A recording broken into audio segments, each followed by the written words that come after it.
কই, তোমার গুণধর ছেলে কোথায়? সারা দিন তো শুধু ঘুরে বেড়ায়। একটু মাঠের কাজে হাত দিলেও তো পারত। বাপের হোটেলে খাচ্ছে আর ফুর্তি করছে, চাকরির জন্য কোনো চেষ্টাই করে না। এমন ছেলে জন্ম দিয়েছি যে নিজের মা বাবার কষ্টটাও বোঝে না।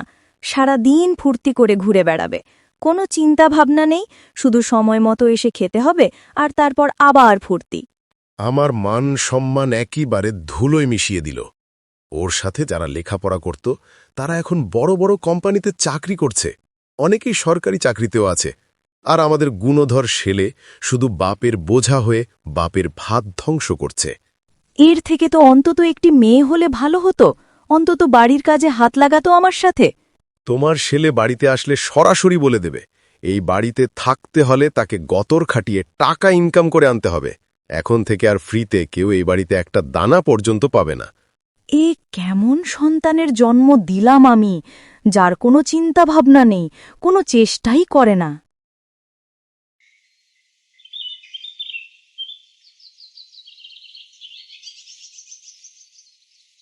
মা, খেতে দাও, আমি বাড়িতে চলে এসেছি। হ্যাঁ, আমি তো তোর খেতে দেওয়ার জন্যই বসে আছি, আমার তো আর কোনো কাজ নেই। এভাবে কেন বলছো মা? কিভাবে বলবো? এত বড় আধ্যামরা ছিলে এখনো বসে বসে বাপের অন্ন ধ্বংস করছে। নিজে কিছু করে টাকা ইনকাম করতে পারিস না, আর কতদিন তোর বাপের ঘাড়ে বসে খাবি? মা, তুমি কি বলছো? আমি তো চেষ্টা কম করছি না। চেষ্টা না তো ছাই করছিস, ফ্রিতে 3 বেলা খেতে পারছিস। তোর আর কি চাই? দিব্যি তোর দিন কেটে যাচ্ছে। আমি তো চেষ্টা কম করছি না। এখন আর আগের মতো নয়।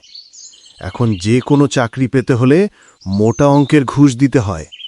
ফ্রিতে আর চাকরি হয় না বললেই চলে। ভালো করে শুনে রাখ, তোর বাবা সরাসরি জানিয়ে দিয়েছে এই বাড়িতে থাকতে হলে গতর খাটিয়ে ইনকাম করে আনতে হবে, না হলে এই বাড়িতে তোর কোনো জায়গা নেই।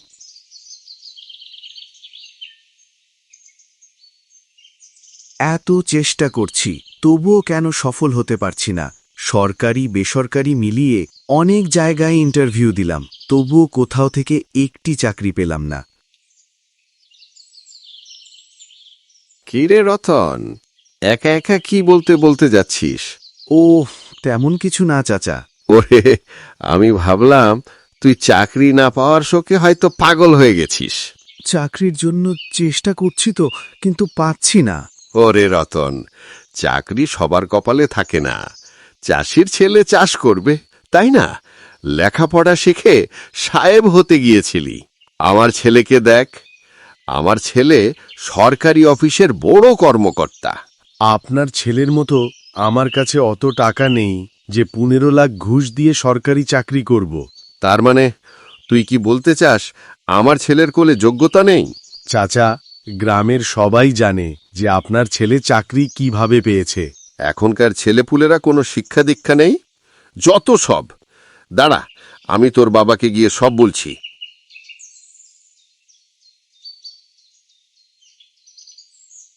কি গো পরেশ, কেমন আছো? এই তো ভাই কোনো রকমে চলছে। তোমার ছেলের সঙ্গে আজকে দেখা হলো।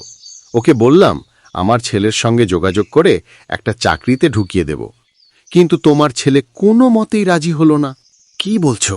আমার গুণধর ছেলে এইরকম কথা বলেছে? শুধু তাই না, আর কতই না বিশ্রী ভাষায় আমাকে গালাগালি করল।